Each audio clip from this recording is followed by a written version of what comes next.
Hello, everybody. Welcome to Dudes Talking episode 45. Here with me today, I have a dear friend of the show, an esteemed investigative journalist and researcher, George from cavdev.org, and we are going to discuss the curious case of Sid Siemer and the allegations brought forth by the Hamlins, Richard Hamlin. George, how are you doing this afternoon? I'm doing great. How are you, John? Doing good, hanging in there. When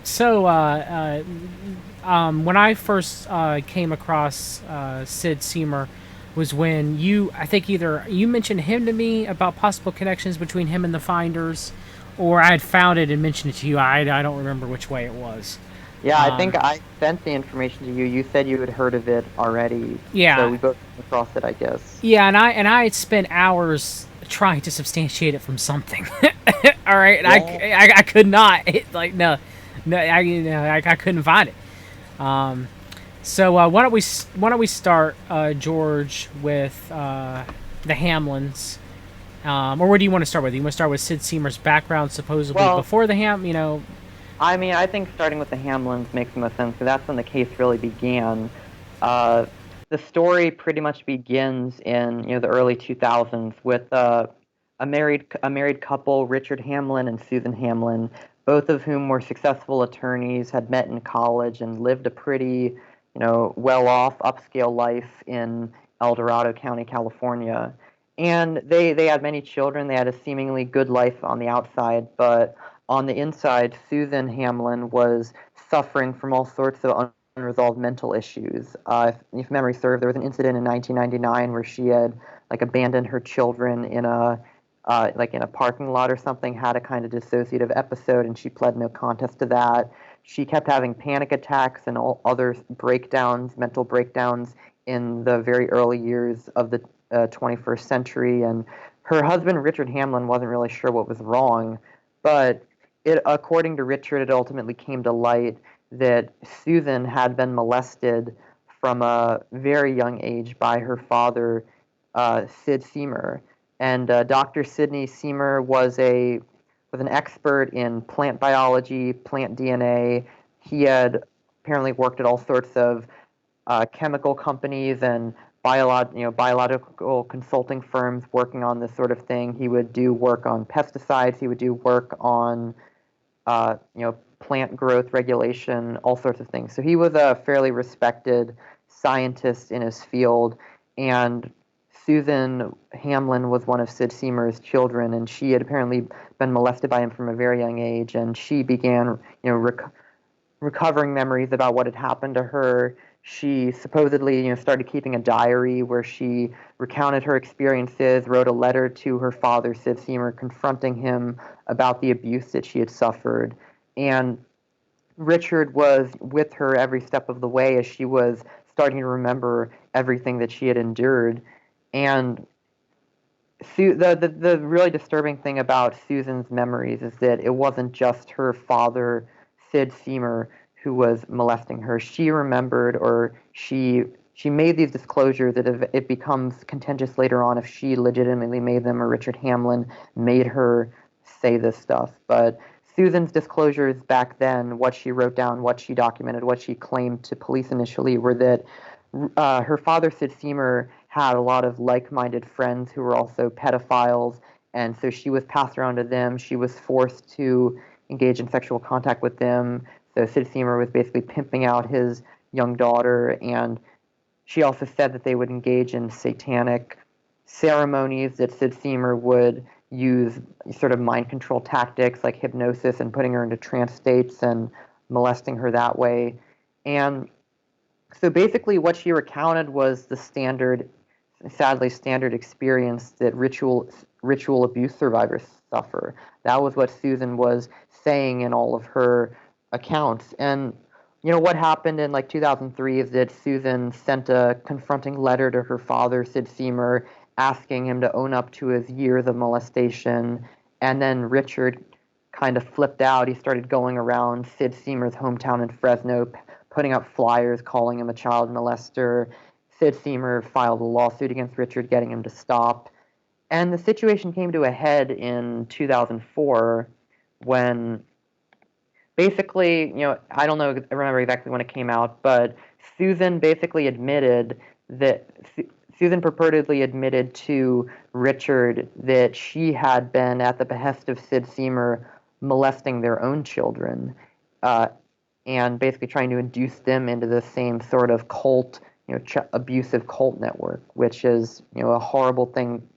I mean, you can hardly imagine if your wife made that disclosure to you as a father, how you would react to that. But, the situation was heating up. Susan was remembering a lot of stuff, and supposedly, according to Susan, there was a kind of murder plot that Sid Siemer's associates were trying to arrange to kill her husband because she was helping Susan remember too much of this stuff.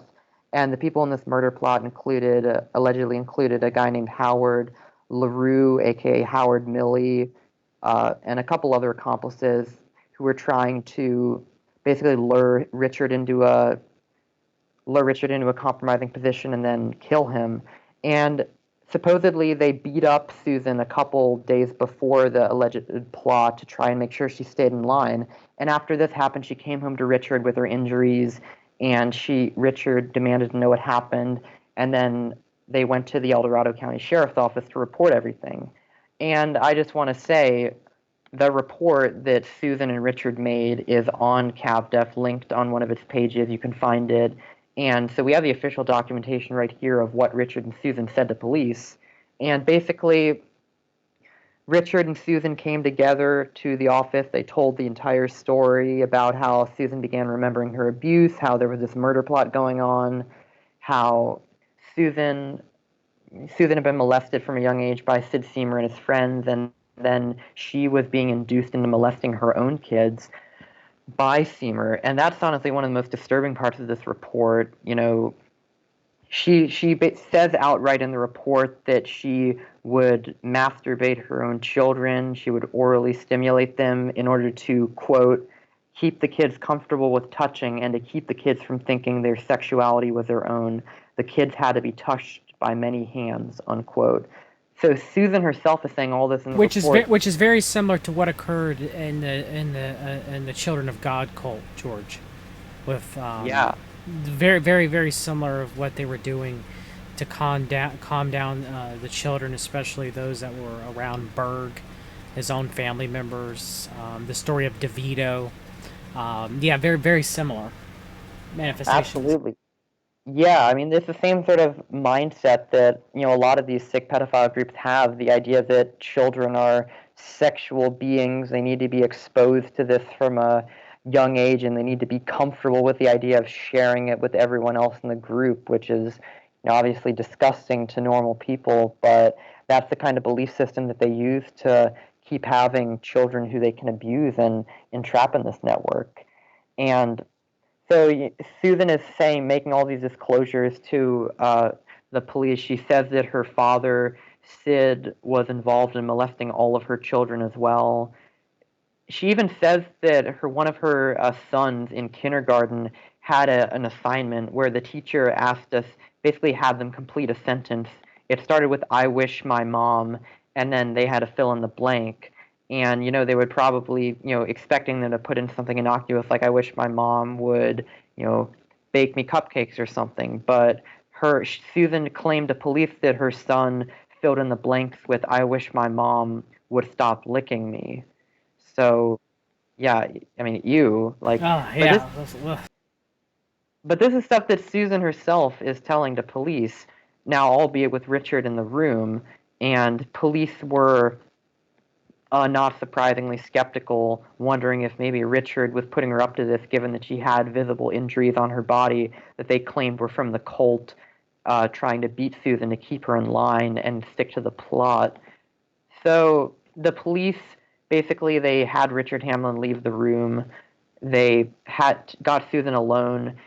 And according to the report, Susan waived her Miranda rights, and then she made the exact same statement. She said everything that she had said when Richard was in the room with her. So it seemed likely to the police, I guess at first glance, they got the same confirmed statement even when Richard wasn't there, when it was just Susan on her own.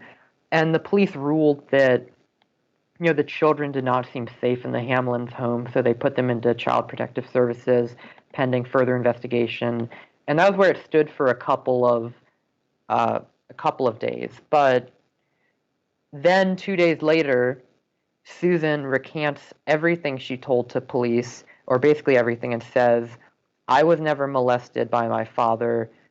My husband Richard beat me into making these claims. He tortured me, kept me awake at long hours of the night, with, basically forcing me into saying that my father, Sid Siemer, molested my children. He's the real bad guy here."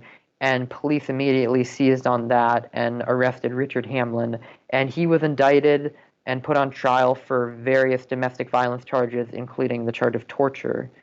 So that was where the case stood, basically. And Richard Hamlin's brother, he had a brother, Bradley Mason Hamlin, who was an author, story writer, and Bradley Mason Hamlin was he didn't seem to buy this notion that Richard Hamlin had done all of this that he was being accused of. So he started looking into the story that Susan had told initially.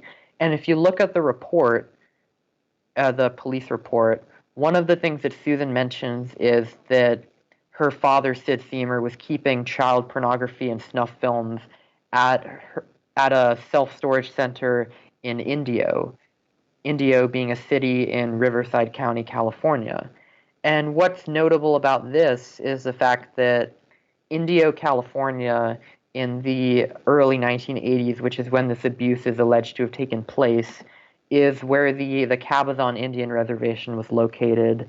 And the Cabazon Indian Reservation had entered into a business partnership with the security contractor and CIA front Wackenhut to basically manufacture all sorts of weapons, explosives, railguns, bioweapons, chemical weapons, night vision equipment, and sell them to various interested entities like the Contras. It was essentially an intelligence front for weapons manufacturing.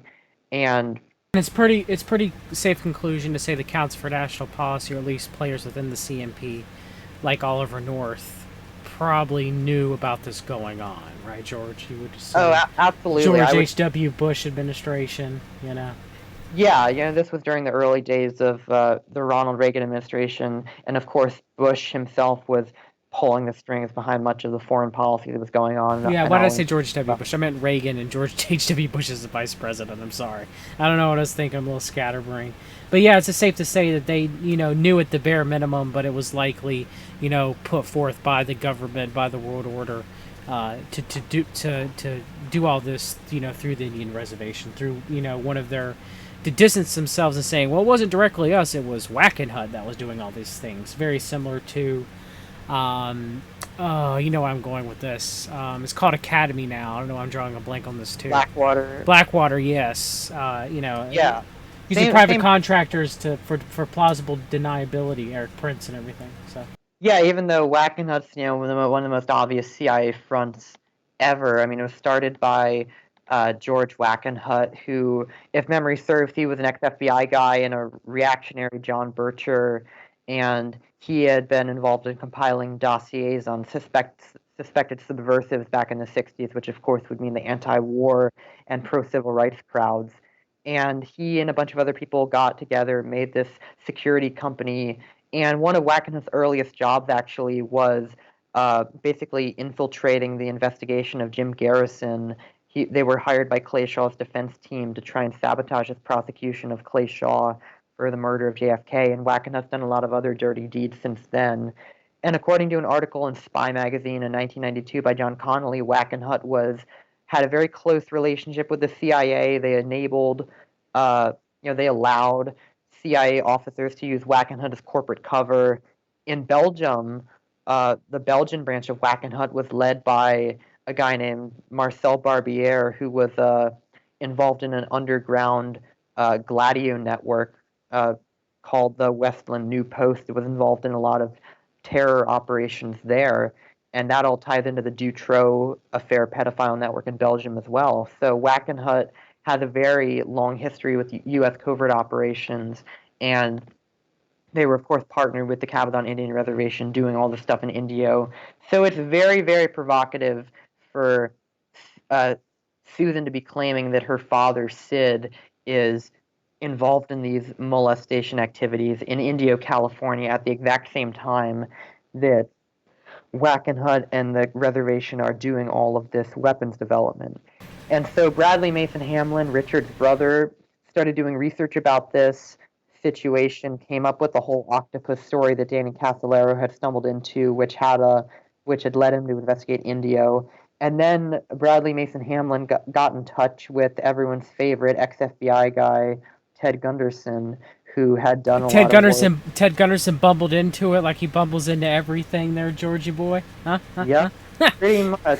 And I also want to say real quick, Recluse has also done a lot of work into researching Wackenhut too as well. So I want to give a shout out to Recluse on that for his blog viceofview.com. Recluse has been on the show numerous times and will be on again. But yeah, he does excellent work. And I think, yeah, there's a lot that's still to be explored with Wackenhut. We might get into a bit of stuff there later. But yeah, so it's Ted Gunderson got hired to work this, and Ted Gunderson was friends with Michael Riconosciuto, who was basically a spook operative who had worked at the Cabazon Reservation during this time. And Michael Riconosciuto, when he heard the information about Sid Siemer, supposedly said, "Oh yeah, I know Sid. He was a big shot guy on the reservation doing bio weapons engineering work for us." And so there's supposedly confirmation from Michael Riconosciuto that Sid Siemer was actually tied into everything in Indio, but of course Michael Riconosciuto is far from a credible witness. He basically says so much disinformation mixed in with the core of truth that it's nearly impossible to figure out if he actually is credible with what he's saying.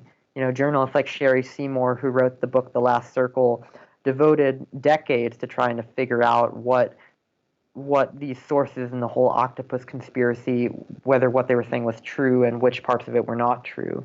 So, it's not clear whether this claim about Seymour working at the Cabazon Reservation was true, but it fits together certainly and is very, very interesting. But that was basically where it stood initially. That was why it sort of became a big deal in the conspiracy world for a little while back in 2005 and 2006, because Ted Gunderson and Riconosciuto got involved, claiming that this was a cover-up of a satanic ritual abuse case. Bradley Mason Hamlin started posting on internet forums like Rigorous Intuition talking about this case. And Virginia McCulloch of the website Newsmaking News, who was sort of a so-called Brussels sprout, a protege of Mae Brussel, who did a World Watchers radio report back in the 60s, 70s, and 80s. All these people started following the case, and it became kind of a big deal for a while. George, we got a question in the chat. How does the Belgium Belgium and Gladio tie into the Dutroux affair?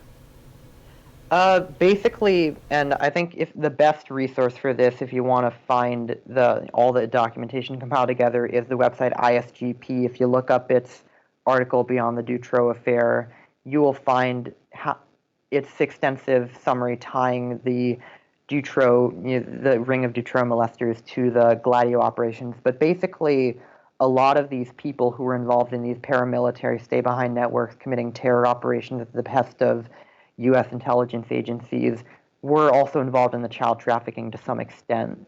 Like, for example, one of the Dutroux ex-dossier victims, I think it was Regina Louf, said that Jean-Claude Boubouche, who was he was part of a crime ring that was suspected of being behind the Brabant killers ring. He was involved in driving children to a lot of these private parties with the elite.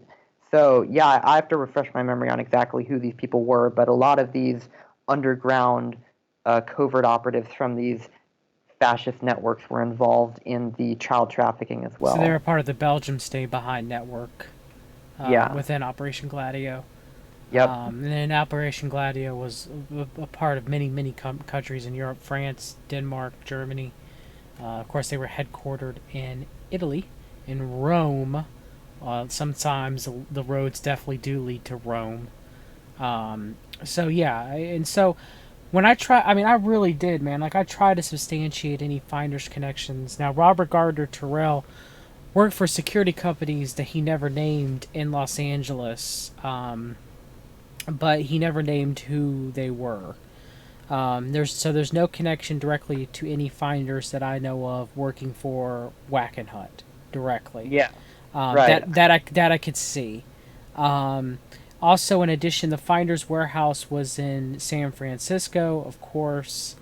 Um, um, the Cabazon Indian Reservation is east of, should I say, Los Angeles, which is very far away from San Francisco, which is the northern part of California. So there, there's no connection there. Marion Petty, to my knowledge, not from all that I read about Petty, and even the Game Caller by Toby Terrell, take it what it is, whether some of it's true or some of it's misinformation, or the interviews with Marion Petty, or the investigative leads memo. We have no idea where it came from, but it still seems to be accurate. The more information we get, the more accurate it turns out to be, right, George? So, Yeah, absolutely. so it's very difficult. Marion Petty, to my knowledge, has never met any, or they've talked about in any of the documents of Petty and the Finders knowing Sid Siemer. Yeah, and that's the thing. Like the reason that this has a supposed, apparent Finders connection is that Virginia McCulloch, who was one of the journalists who was working on this case, said, and I quote, individuals who wish to remain unidentified have said that Dr. Sid Siemer is a high-ranking member of a CIA-sanctioned child molestation ring called the Finders, and also a senior member of the Order of the Trapezoid, consisting of members of the Temple of Set. Now, she never said who these sources were, so unfortunately we have no clue. Could the source Where, be Gunderson? well, that's the thing. I kind of wonder if it's either Gunderson or Riconosciuto, which of course would be pretty questionable because Gunderson likes to spread a lot of shout and not that well substantiated information on the finders and say that, basically make them out to be something that they're not. Some people Like, could always say once a counterintel agent, FBI counterintel agent, always an FBI counterintel agent, right? Right, George? well, yeah, and I'm suspicious of Gunderson's propensity to crop up in basically every one of these cases. I don't think he does a great service to them, but, you know, It's not to say that nevertheless, Gunderson hasn't brought out good work, but you can also there's two ways you can look at it. Gunderson was honest, but he was a human and he did his best, or Gunderson was still an FBI counterintelligence agent that was working out to stop the truth from being spread. One of those are probably true. From what yeah, I've seen, it's likely to be the second, not the first. right. I mean, we may never know for sure, but like Michael Riconosciuto, his friend, and incidentally, according to Sherry Seymour's book The Last Circle, Gunderson and Riconosciuto were, very well acquainted. I think they might have lived together at one point, and they were involved, along with another shadowy character, Robert Booth Nichols, in drug trafficking back in the early '80s. So they were all together in these covert networks in some extent, and I think like Riconosciuto, Gunderson says a lot of stuff about these cases that just is kind of garbage, kind of sensationalized stuff that distracts away from the truthful elements that he's also bringing out. Yeah. So I don't know if that's just human faults where he has a tendency to exaggerate and fall for a lot of the more outlandish elements of these cases, or he's actually working to sabotage them. People, people can have their own suspicions one way or another, but suffice to say that is the effect that Gunderson's had. We can argue But in either any one. yeah, in any case, he was involved from very early on in helping to bring the the Seymour case into the whole realm of parapolitical researchers starting to follow it. Kind of steered Bradley Mason Hamlin in the right direction, at least initially, even if Riconosciuto also has his own credibility problems. But nevertheless, this whole case. So this whole case, Richard Hamlin being on trial, became a huge deal because it either was this crazy, crazy fundy Christian, and Richard Hamlin was a devout Christian, although there's not necessarily any evidence that he was, a crazy, fundamentalist who had lost his touch on reality, or the accusations that people would throw against him. And I, and, I- But and I want to go ahead, George. I didn't mean to interrupt you. I want to go ahead and say something. I get accused to be, because I am a Christian, that I have to look through everything through a satanic lens when it comes to trying to investigate these cases. But there are many researchers out there who are not. Like you mentioned beforehand, it was likely that McGowan was an atheist. oh, not just likely, he openly stated it in Okay. some of his works. And so, I mean, you yourself are more agnostic beliefs and stuff like that. So, I Yeah, mean, to say that it's only, Christian people that are just duped into a satanic panic, it's just bull crap. yeah, absolutely. This is not about people believing, being super opposed to being afraid of Satan because they're crazy Christians and so they're going to see Satan everywhere. It's people who are disgusted by child abuse and torture and murder. And no matter who you are, no matter what you believe, these activities are abhorrent and it's wrong. And the people who do them need to be brought to justice. And it's a even if you look at all this stuff through a secular lens, and to a large extent that is what I try to do, and I think you as well, John, even though you are a Christian, you care about the documents and the facts laid out in front of you to see what's happening in these cases. And the facts are that there are a large number of child abuse cases with occult and satanic elements happening. And whether Richard Hamlin, whether the alleged abuse by Sid Siemer is one of these cases or even happen at all is contentious. But you can't close your mind to this stuff, and you can't say that just because someone is Christian that their beliefs should be invalidated as a result. And we're also not discounting either the ritual satanic abuse elements that have came to light in many cases, including Franklin.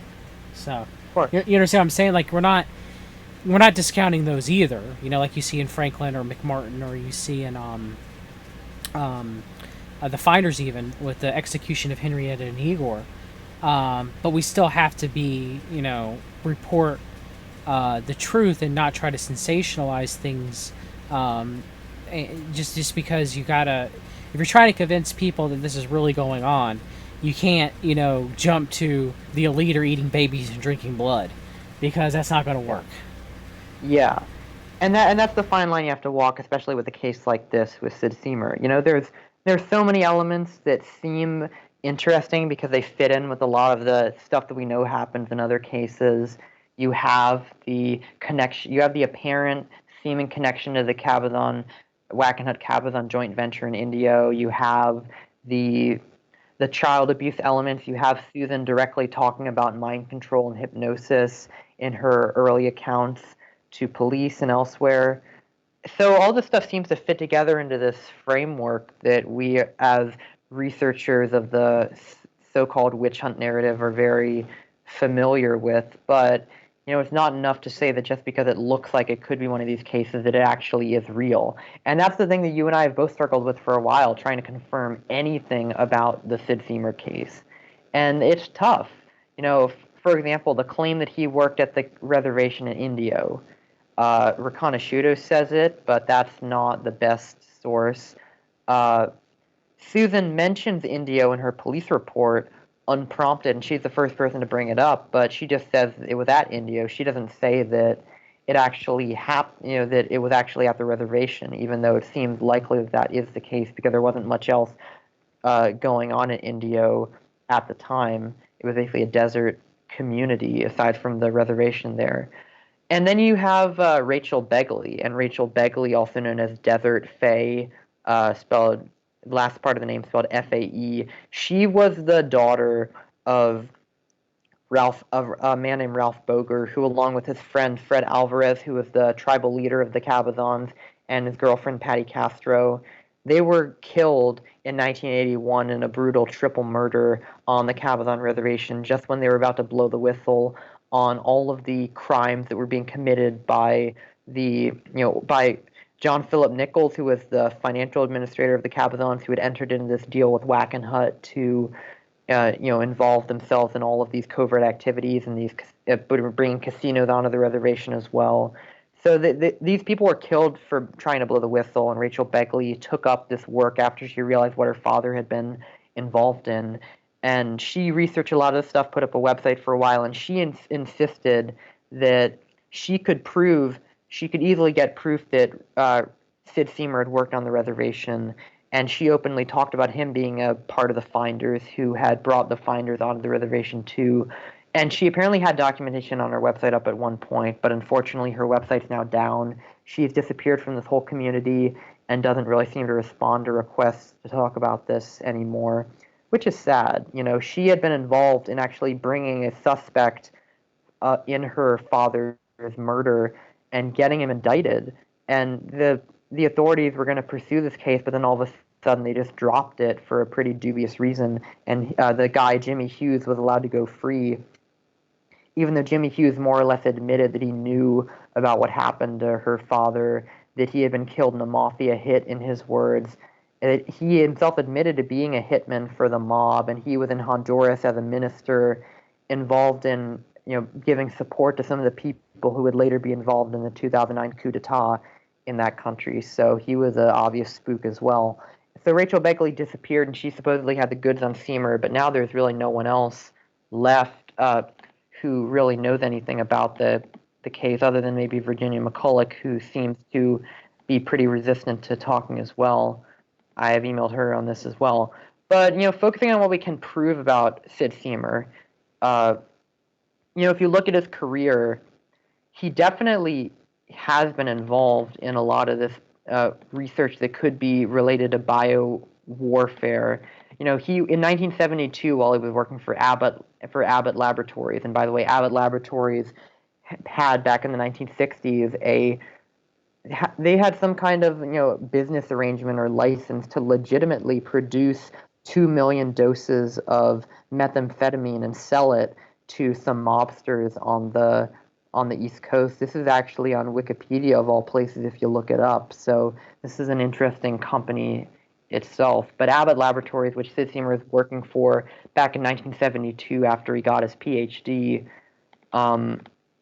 one of his earliest things that he wrote an article talking about the possibility of using deliberately engineered pathogens to basically kill insects and prevent them from eating plants. So basically coming up with a biological insecticide instead of a chemical insecticide, which is obviously a form of rather, primitive and supposedly beneficial form, but certainly a form of biowarfare, bioweapon engineering, at least a minor level.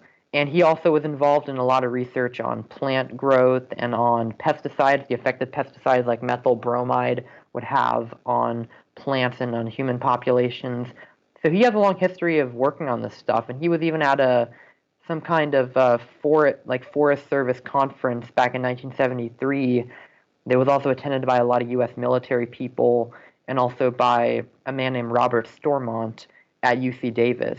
And Robert Stormont is believed to be the son of Clyde Stormont, who ran Stormont Laboratories. And Stormont Laboratories was on the Cabazon Reservation. They were involved in some of these arrangements that the Wackenhut Cabazon joint venture was doing with DARPA to do biowarfare engineering. And Kaneshuto even claims that Siemer is the one who brought Clyde Stormont onto the reservation to begin with.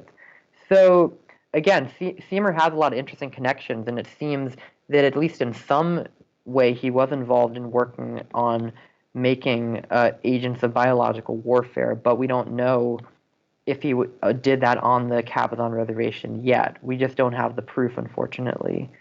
But it could fit, and that's sort of where we left off, where the annoying thing about this case, there's all these facts that could fit together, but nothing solid to tie them together.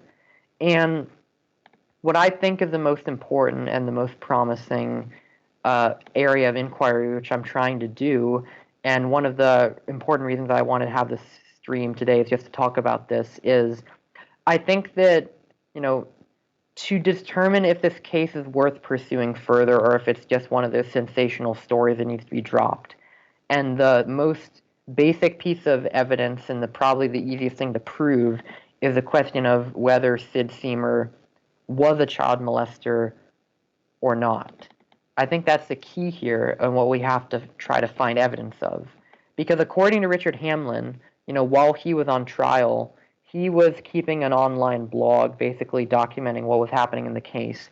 And at one point he posted an article on his website called The Case Against Dr. Sidney Siemer. And according to Richard Hamlin, he was able to find a fair amount of independent corroboration for uh, Sid Siemer being a pedophile and Susan being abused. Among other things, he claims that they found basically found a psychiatrist that had treated not just Susan, but initially had treated Susan's sister, Terry All. And so according to Hamlin on his website, Terry All, who is another daughter of Sid Siemer, had initially in 1999 begun to think that she had been molested by her father. And she began seeing a therapist, and then eventually Susan also decided to see this therapist and talk about their experience.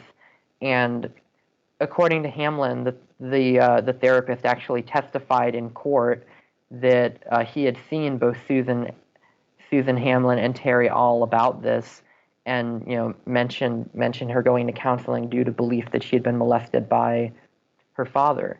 And according to Hamlin, Susan herself even testified that her sister believed that she had been molested by her father.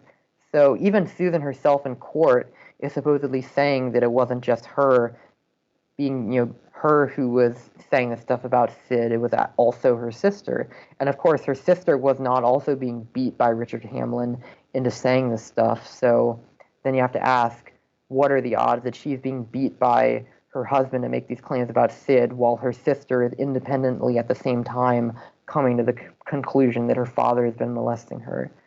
And that's not the only witness who Richard Hamlin was allegedly able to find and bring to trial. According to Richard Hamlin, he also found Jenny Love, who was a childhood friend of Susan Siemer. And basically, Jenny Love supposedly testified at trial that she was sleeping over with Susan, and then in the middle of the night, Dr. Sid Siemer came up to her and basically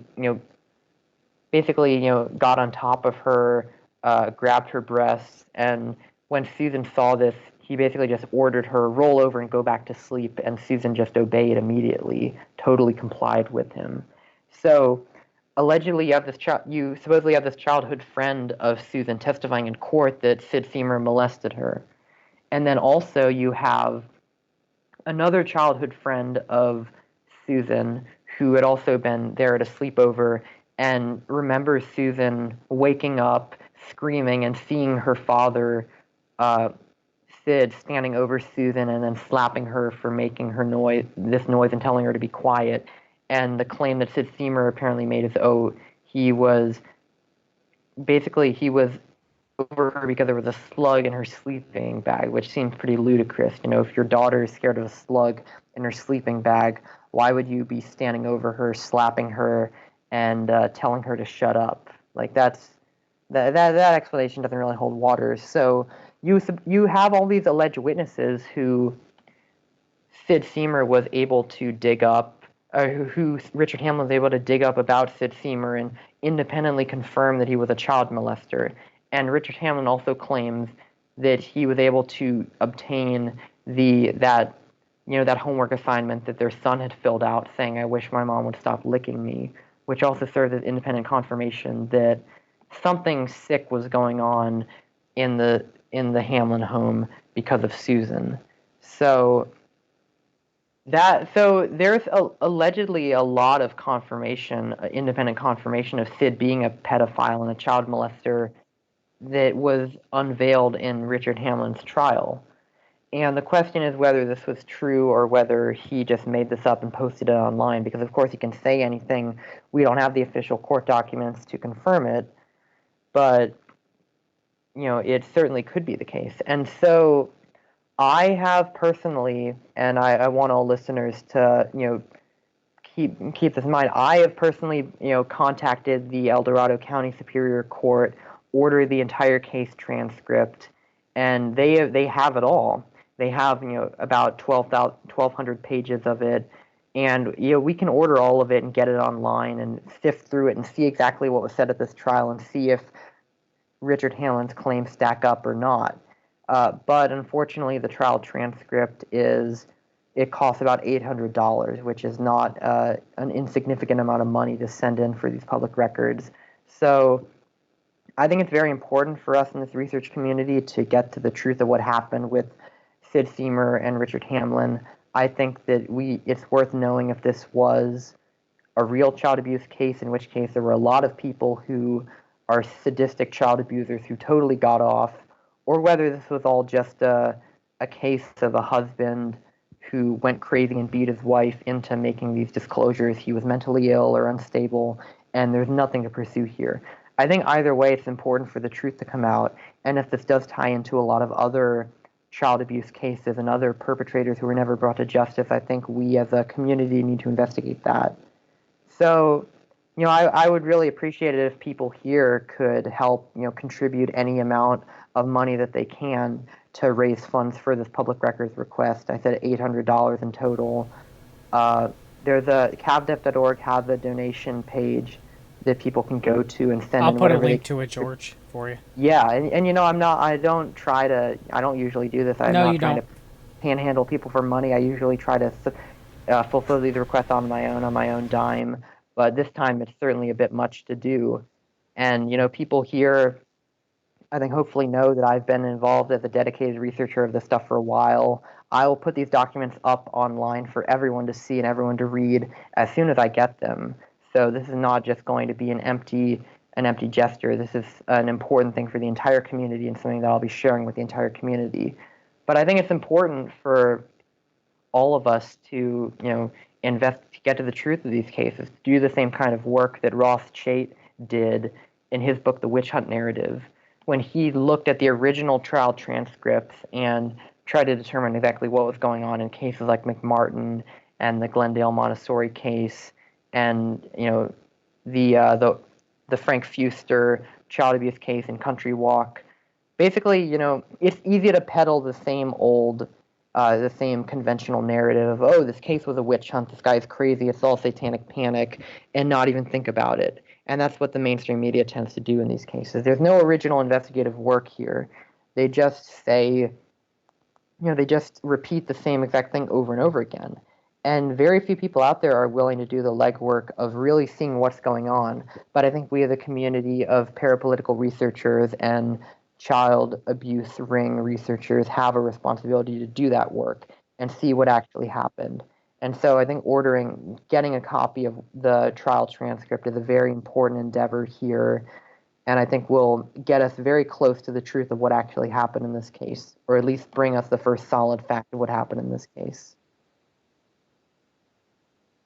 I definitely agree, George. So I hope everybody out there could donate a little money to George to help out. And then when he gets the documents and he reads them and he puts them up, you'll definitely come back and we'll have more information about the curious case of Sid Siemer. And I guess one last thing is, George, did you ever look into Hamlin's brother by chance? Bradley brother? Mason Hamlin? Yes, that did all. I didn't really look into him at all. Did you find anything about him? Yeah, I remember researching this when I was looking into the finders, and I think I forgot to even bring it up to you. He's got a really weird website.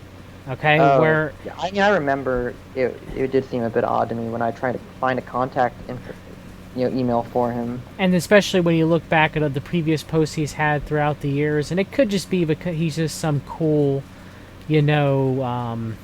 comic book artist that puts out all these cool digests, and he does it with his wife, and they play like different superhero characters where she's like Lucy Hell, and everything. But I don't know, it could just be as simple as that, or it could be a little bit more than that. It's hard to determine, and everything. So I just wanted to bring that up, that I did look, and if you look back, and a lot of the links are broken to the site, and when you look at the Internet Wayback Machine, you start. It's just talks a lot about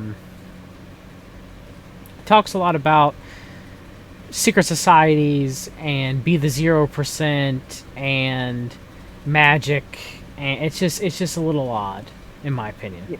Yeah, I don't know. I mean, all these people in the case, the Richard Hamlin case, are kind of problematic. I don't know if any of them are truly telling are really telling the full truth of what's going on here. I think each of them are telling certain pieces of truth and certain elements that are not. I mean, I don't think Richard Hamlin is a perfect, even though I am inclined to believe that Siemer was a pedophile, although I obviously don't have any proof of that yet. I'm not going to say he is before I know whether or not he is, even though I'm inclined to suspect that Susan's initial disclosures about him were correct. I do think that Richard Hamlin was not the perfect husband either. I don't think he handled this very well by, plastering flyers outside in Siemer's hometown, calling him a molester. And I think there's a good chance that he did beat his wife, as he was accused and convicted of doing.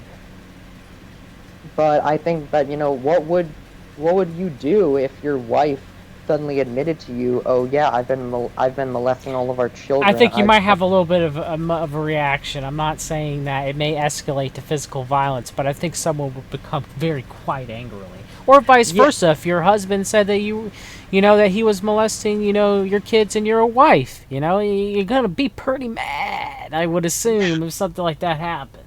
Right, and I'm not saying obviously that domestic violence is never okay, even in a situation like that. But I'm not saying it is either, but I'm saying you can see why someone might end up at that. Yes. At that point, if Susan's initial claims were true, and I think that's the context that people have to read it with.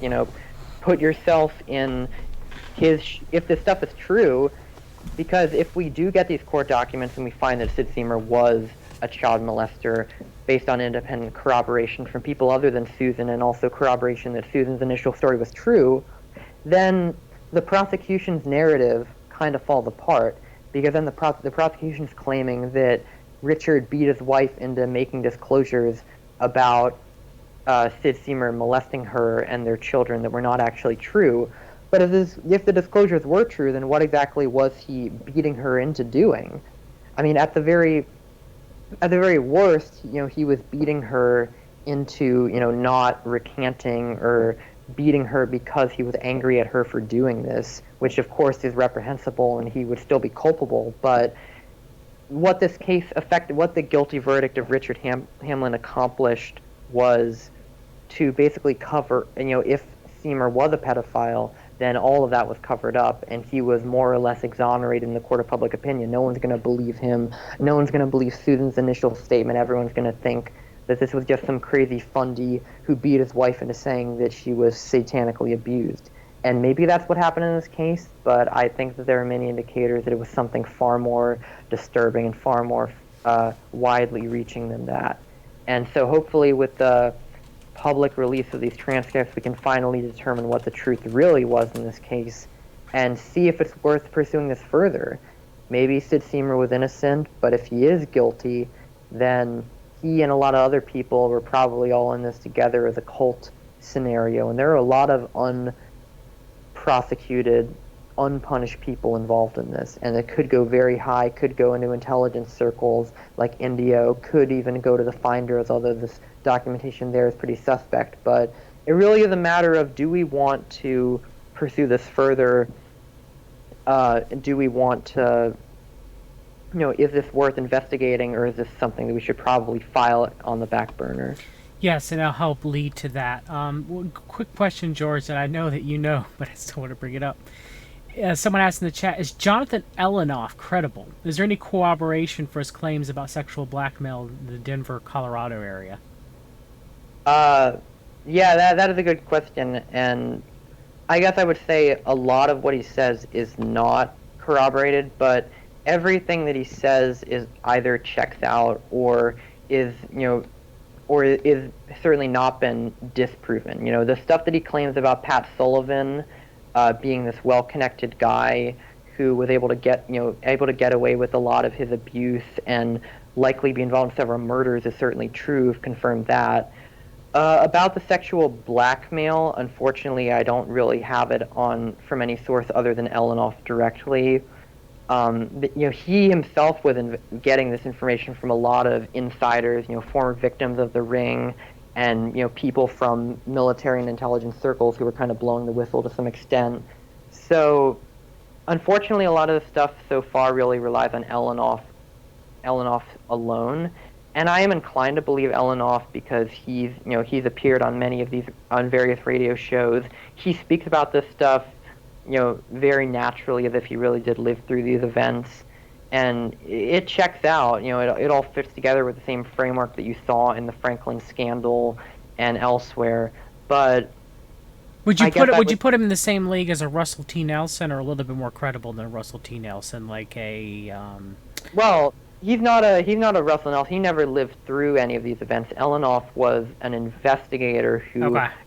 got information from a lot of other people. So Elenoff would be more like a Nick Bryant Okay. character, basically. And I personally believe him. And many of the incidents he talks about, various incidents he talks about are confirmed. Like he talks, for instance, he talks about a corrupt attorney who he met in some of these cases named Tom Henry, who was basically involved in setting up some white supremacists in Colorado on various charges. And in one of these early radio streams, he talks about Tom Henry being an attorney for this guy who he ran into. And at the time, he didn't even seem to know that Tom Henry was also the attorney for Delmart Vreeland and Leo Wanta, who were two covert operatives who were involved in some very suspect history relating to the destabilization, the privatization, the economic rape of Russia. And later on, he made the connection, and he said, "Oh, it turns out that Tom Henry was the attorney for Vreeland and Wanta." So he didn't even know it at the time, but he was talking about it. So I think it's basically confirmed that Tom Henry who was a sort of a handler for Vreeland and Wanta, was involved in this case. We know that Vreeland was a pedophile. We know that Vreeland talked about being involved in a Franklin-like child abuse ring before he was arrested on child prostitution charges. So if Tom Henry is involved in this case too, it certainly seems that there is some kind of pedophilic underground in Colorado that was tied into the Sullivan case. But yeah, we don't know for sure where all this information is coming from. Elenoff's basically the filter for it, and he's just relaying the whole summary of what he found to everyone else. So, in a very long-winded way of answering this person's question, although I personally believe Elenoff, and although there are various little details of Elenoff's story that check out and are very, indicative of this pedophilic blackmail ring being a reality, no, there's no proof of it yet, and that's something that I definitely want to explore further, because I think Colorado, more often than not, keeps showing up as a hot spot for these cases. Like, Johnny Gosch, who we've talked about extensively in earlier episodes, who was kidnapped in West Des Moines, Iowa, was taken to a ranch in Colorado and held captive for multiple years. Yep, he knew where that ranch was, did he not? Well, Paul Benassi knew where that ranch was, which was one of the many things that made him credible. He also talked about Johnny Gosch writing on the wall of a Mexican restaurant in Denver. Yeah. And Paul Bonacci knew where that ranch was in the interview. Yep. And, I mean, people still, want to downplay the disappearance of Johnny Gosch not being a part of these rings and call Paul Bonacci a liar. That's not, go back and listen to our In Defense of the Franklin scandal streams that we did together. That's definitely not the case. Right. So just to be clear, I mean, these rings, these pedophile rings like Franklin, definitely extend into Colorado. Other than the Franklin case, you have the JonBenet Ramsey case, which I've talked about on Ed Opperman's show, which is almost certainly, relates to a pedophile ring that she was involved in. You have a couple other cases, like in Aurora, Colorado. The police department was covering for a while for this deputy who had molested a number of underage girls, and then he claimed that there was a culture of sexual deviancy within the department that were all involved in these same sorts of activities as well. You had Columbine. You had Columbine, which tied to this underground network of the so-called trenchcoat mafia of kids who were, kids and adults who were both involved in, not fascination with the Nazis, occult activities, and also had links to some pedophiles in the area. Like there are some documents on CavDef where I talk about a guy named Pedophile Bill who some trenchcoat mafia associates were hanging out with. So yeah, there's a lot of curious stuff going on in Colorado in particular that lend credence to Jonathan Elenoff's claims and Tom Henry's involvement with all that too. And it's definitely worth exploring further. Yes, very much so. Is there anything else that you want to bring up, George? Anything else that you can think of? I definitely, I'll put a link down below where you guys can donate. I myself want to know Hamlin's claims that come out within court and everything, because maybe there's more information about the finders. I'm not going to say I don't have a vested interest in this too. I do. You do, but I think it could open up avenues to a lot of different places. The whole octopus story is a wilderness of mirrors, and you kind of can't tell easily which witnesses are telling the truth at which times. You just know that something dark and weird is going on. And any amount of clarity and light that we can bring to this is a net benefit to the entire public and the entire community who looks at these cases. And so I think it's very important to do work like this and try to expose, there's just one little corner of this massive criminal network, but it could be a very significant one and a very important expose of the whole pedopocracy. Yeah, just like you've done with John Bonet and what's the Atlanta child murder killer? Oh yeah, Wayne Williams. I was about to say Wayne Knight. That would have been a mistake. I was thinking Seinfeld on the brain for some reason. Wayne Williams, you with Johnny Gotch too as well, and me with the Finders, or the Glendale Montessori School case, or John Wayne Gacy and that whole associated Delta Project ring. There's so many of these. Epstein. And the modeling ring surrounding that you and I will hopefully have time eventually to dig more in and make a more concrete narrative of girls that were going into modeling or disappearing off the streets into the Epstein network that are separate from, well, not really separate, but another part of the ring, I guess you could say separate from what was happening in Mar-a-Lago under Trump's nose that he didn't know about, like Virginia Roberts Giuffre. So. Right, a number of these Connecticut child disappearances. This is happening all over the country, and it never stops, unfortunately. And I think that, it's just a perpetual battle to try and find out as much solid information as we can about these cases and bring it to light. That's what we do here.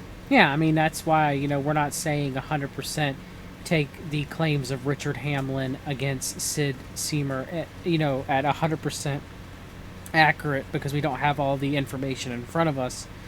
But we're trying to get that information so that we can bring it to you to try to make better conclusions of who is completely telling the truth and all the claims that are associated with this case. Right, George?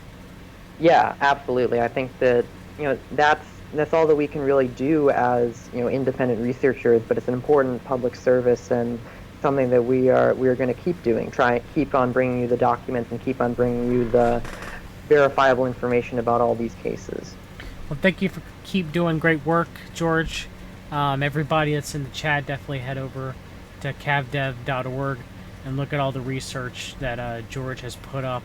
I actually need to start adding to the Finders research that you have on there, George. I just had so much stuff to do, man. I never run out of time. I never have enough time, should I say.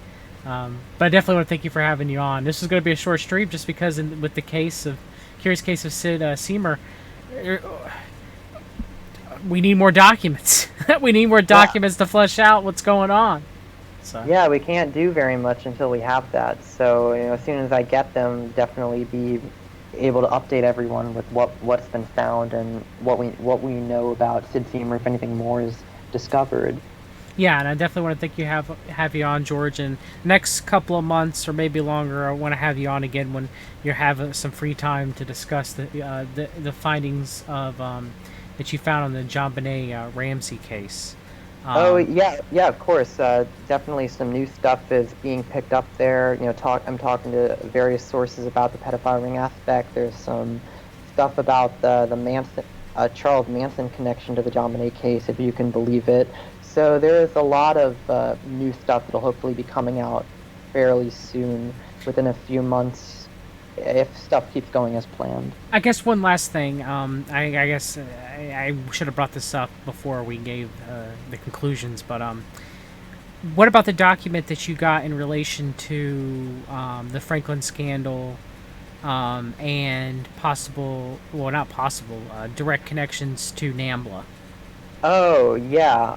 Yeah, I've been corresponding with some private investigators and other people who were involved in the whole Franklin scandal investigation, and I recently received a transcript of the Franklin committee, the state legislature committee that was investigating the Franklin child abuse network for a while, where they interviewed Dr. Judy Ann Denson Gerber.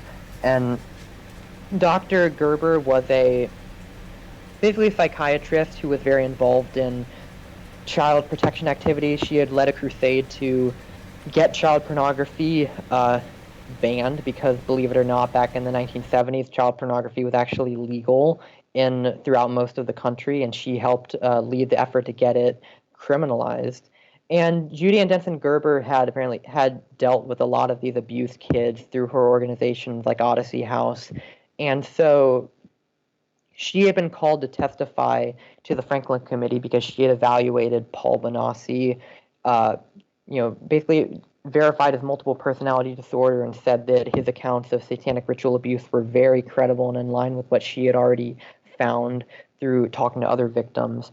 But one of the most interesting things that Judy Ann Denson Gerber talked about is that she said that she had been in touch with Alicia Owen's lawyer, Henry Rosenthal, and that Henry Rosenthal had told her that an organization called the Church of the Beloved Disciple had made a $5 million deposit at the Franklin Credit Union.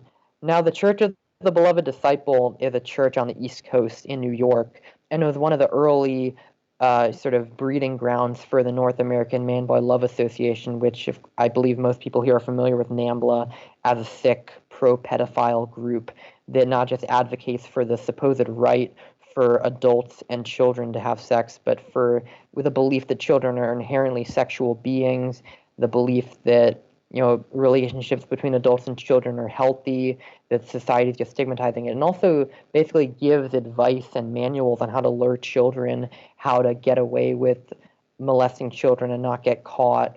So NAMBLA is a sick organization, and the early people who were founding NAMBLA had a lot of meetings at the Church of the Beloved Disciple to sort of congregate and plan their organization. So it's worth looking at the Church of the Beloved Disciple as essentially a NAMBLA front group.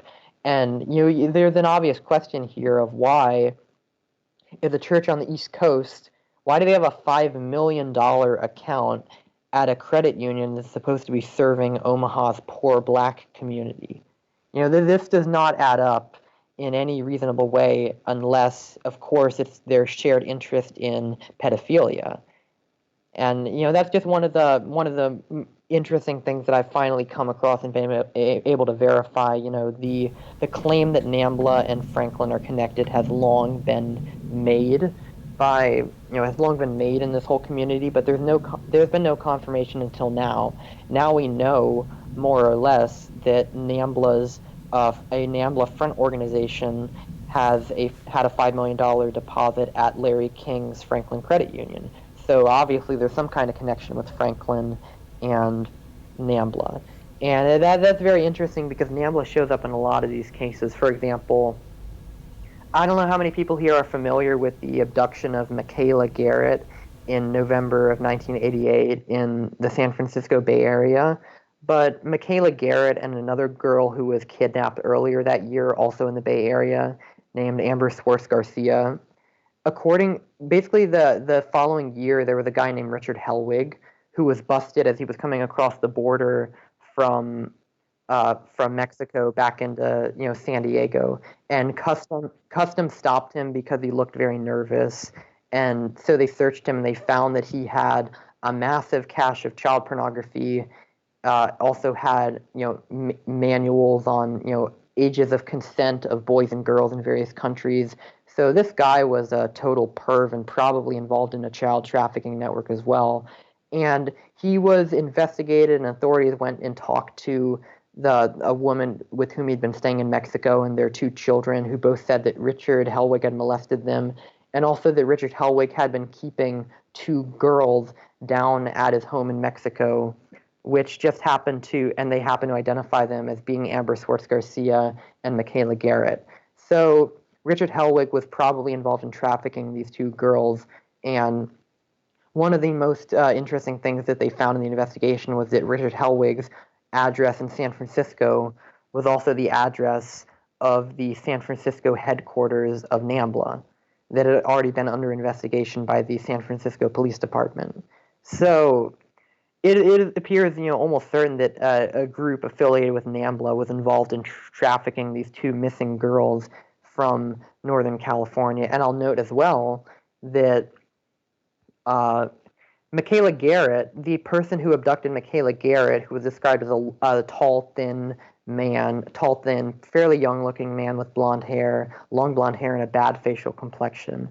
And this is the exact same description of the guy who followed Johnny Gosch down the street and shoved him into the car and took off with him. And Paul Bonacci identified him, called him Tony, said that Tony had a propensity to dress as a woman, and identified the sketch from the Michaela Garrett case as being the same person who he knew as Tony. So it appears very likely that the same perpetrator was involved in Franklin. Who they abducted Johnny Gosch. They also abducted Michaela Garrett, and actually, there's a decently compelling suspect for who this person Tony is. Their name is Philip Paskey. They had worked for John Wayne Gacy at one point. They had also been working with John Norman in this pedophile ring known as the Delta Project. And Philip Paskey looks very similar to Tony in terms of physical appearance. Was in Chicago in 1982, which is about a 2-hour drive or so away from, or not a terribly long drive away from West Des Moines on a weekend when Johnny Gosch was abducted. And then there's also some developing information which makes it appear that Philip Paskey was living in the Bay Area when Michaela Garrett was taken. So you have this guy who is very physically similar to them, who, according to sources according to the Chicago Tribune, had a tendency to cross-dress, just like Bonacci said Tony did, who appears to be in the right location at the right time for both child abductions, and was himself involved in a pedophile ring that had links to John Wayne Gacy and also seemingly had links to Franklin, with Harold Anderson and Alan Bayer, two Franklin perps, being likely clients of the Delta Project. So, yeah, there's a lot of developing information on all sorts of these cases that I'm currently working towards. So, hopefully we'll start to get a lot of breakthroughs or close to that in a lot of these pedophile networks. Yes, you and I are researching multiple things and got multiple irons in the irons in the poker irons in the fire. So, doing the best we can to try to bring out this new information, doing what investigator journalists do. We just try to interview people and try to get insecure documents and release them to the public, so that you can also read them to yourself. I'm not going to say that there aren't really good regurgitators, which are people who take information and categorize it and put it up or frame it on a website or a podcast series or a book, because there are. But 90% of the conspiracy culture currently is mostly regurgitators, and maybe 10%, if I'm being even very liberal, are true investigative journalists. And there are good people who categorize information from reading books and sources and stuff like that. Like Recluse from cavdev.org. I'm not cavdev.org. Sorry, George. Recluse from Vice of View. It would be one of the examples of that. Until his Epstein book comes out, maybe there'll be some new information there that he's been able to obtain. I'd probably say you probably get more information in my opinion, from Recluse's book on Epstein and Newell and Whitney Webb's book on Epstein. But just me. All right, George, I want to thank you for having me on, brother. And hopefully, if you guys, there'll be links to the chat that you can send George some money for this. And hopefully, we're going to be able to get down to the bottom, or at least get more information when it comes to the curious case of Sid Siemer. When we get the court transcripts from the Hamlin trial. But George, as always, thank you for having me on, brother. Take care. Yeah, you too, John. Thank you for having me. You're welcome. Bye. All right, that's it for this afternoon. As always, till next time, continue to read the documents, everyone. God bless you.